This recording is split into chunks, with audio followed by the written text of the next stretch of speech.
hardcore darning job I've ever seen in my life. Hey guys, it's Josephine from the Pointe Shop. Today I invited Roberto Vega back to the Pointe Shop so he can show us his pointe shoe hacks. If you remember from last time, he had a pretty hardcore darning job. I wanted to see what material he used and what method he used to prepare his pointe shoes. Since the last time we saw him, he started a new ballet company called Ballet Dos. It is a ballet company full of men all on pointe, and while there are some opportunities for men to perform on pointe, it's usually in a comedic effect, and Roberto wanted to give the opportunity for men to dance on pointe and still be taken seriously. I just watched your show last weekend, and they still have some shows coming up this weekend, so if you're interested in watching, then we will have the ticket information all in the description box. Now, there is a myth in the pointe world that there's a weight limit to pointe.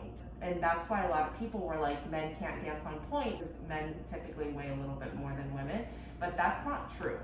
If you're able to balance enough strength with your weight, it doesn't matter. It doesn't matter. If you're weak and all the way is going down, then of course it's going to put a lot of strain in your whole foot. Exactly. Yeah. So like it's almost like you can get a dancer who doesn't weigh much at all, but if they have absolutely no control over their ankles or their feet, they're just pushing over, and that's even more dangerous than having somebody who's really strong but have a little bit more weight.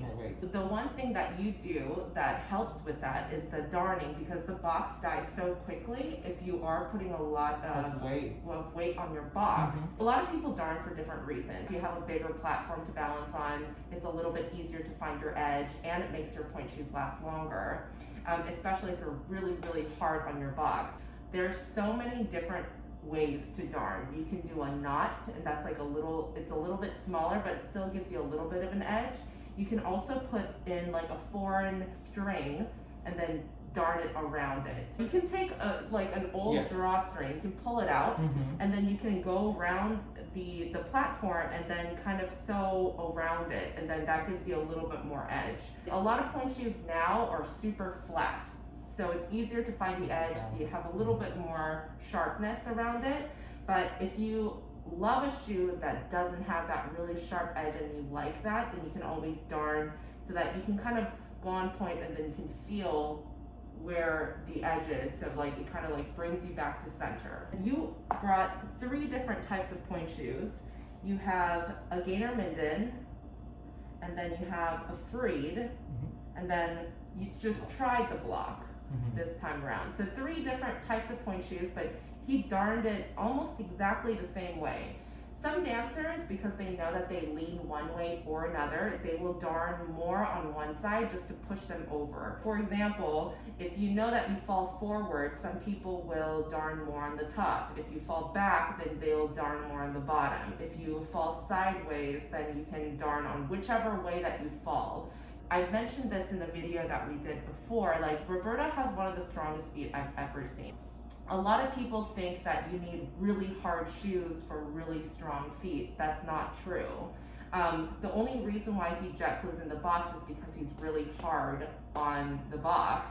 But really, all of his strength in the bottom of his foot, all of those intrinsic muscles that he's trained himself over the years, it's able to wear a pretty soft shoe and still go up on pointe. It's just incredible. So that's the goal for everyone who's on pointe. When you weigh a little bit more, then you want a shoe that's a little bit harder. But the goal is that we continue to go to a softer and softer shape so that you're working your feet a little bit more. And I was watching their first show, Breaking Ground, this weekend, and you see dancers who are like, what, over 6 feet tall? Yes, actually, I think 6'3". 6'3". So they're the tallest. Yes, so they're male dancers on pointe who are over 6 feet tall. These dancers are incredibly muscular, and they weigh a lot more than what our typical ballerinas normally weigh. And they're on pointe, and they're supported, and they're lifted, and they're just so strong and beautiful that you kind of throw away that entire myth of like men can't dance on pointe because they weigh too much. Let's see how you do this. So there's several other ways, and you've seen this in our other pointe shoe hacks with other professionals, how to darn. You've seen the knotted version, you've seen all this.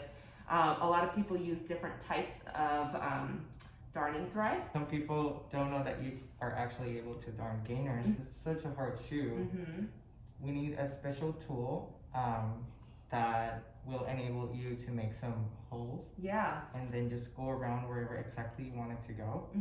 And then eventually just do your regular darning. Like an outline to where you can go. Plus, like, it's so much effort to darn. This is a really, really great hack for any point shoe to pre-hole before you start darning. You just kind of go in, you know exactly where you're going, and you take it out, kind of make a hole. I just go the other way, and I do exactly the same, and I go through. It's very sharp. Very sharp. So If you've never darned before, definitely have someone help you with this portion of it so you don't like poke your eye out. You know. And it's still gonna be very hard to go through. Dancers have all these weapons in their bags. They have a lighter, they have like a sewing kit, a pokey thing. And sometimes I might even draw a line. Oh, that's smart. Yes. Because like when you're so close to it, you kind of like, you lose where your line is supposed to be. Yeah. Gainer Minden has like a very dense satin. This one's special. It's kind of a little bit harder. It is a little bit harder to sew, so you kind of have to use a little bit of that muscle to kind of push it through. Roberto has to figure out what works for him. That doesn't mean that that's going to work for another dancer, even if you guys essentially have the same tendencies. You try different things and then you choose what ultimately works for you. Exactly. And I'm still learning actually all these years, and I'm still like improving, and not only improving, like trying new things that you have three totally different shoes. If I'm doing a more classical pas de deux or variation, I absolutely need a shoe that will just hold me and that I can rely on. That's when I find like Gainer Minden like really do come in place, and I don't have to worry about them dying. But I need the support ultimately, especially in a pas de deux or something. And for balancing, it's critical. Versus like a more contemporary or neoclassical work, I feel like just the free really comes in very handy. Yes. That I can really mold and just work my feet, and because I'm on point, but you're not absolutely on point all the time. Yeah. And you're just quick footwork, you can really manage the shoe better. Yes. And I do feel that these are like the perfect for it. Yes. And they're opposite shoes. They're very different. They act very differently on your feet because the materials are completely different. I feel like this is so much manual labor. Like, I don't know if I would be able to like shove it in there, you know? Maybe would you like to try it? Okay. I feel like this needle is bent. Oh my gosh. Yes, it's been a lot of effort. Oh my gosh, I can't do. My wrist hurts. Let's see. That is tough. I can't even do one. He just did this whole thing. Yeah, I guess that's the downside to like darning gainers. It's just like there's so much. Oh my gosh, I can't believe. See, if we didn't have the pre-hole. Oh no, it would be so hard. After trying to darn gainers, if you do like a regular point shoe, you're gonna be like, this is so easy. So easy. Oh wow. There you go. Okay, one's enough. I have to cross my legs. This is a good I have try. to put here, and then they're ultimately just pinched. Wow. So I can actually be able to maneuver through both hands, because it's a lot, without having to. Your inner thigh muscles are really coming in handy right now. Absolutely. So it's great for plies and good for sewing Gainer Middens. Absolutely. If you guys want to catch the show this weekend, it starts tonight. California time, 5 o'clock and 8 o'clock. You can catch that Friday, Saturday, and Sunday this weekend. You guys have to watch it. At the very least, check out the company. This is a cause worth following and a piece of art that's part of our history. Thank you. Okay. And also, we are getting ready already for our February show. It's gonna be a spin on more like Romeo and Julio. So be on the lookout. Definitely check out the show, you guys, and we'll see you guys later. Yeah.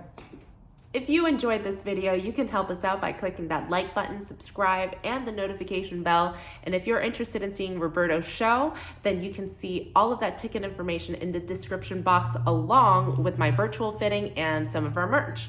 If you have any questions, leave that in the comments, and I will see you guys later.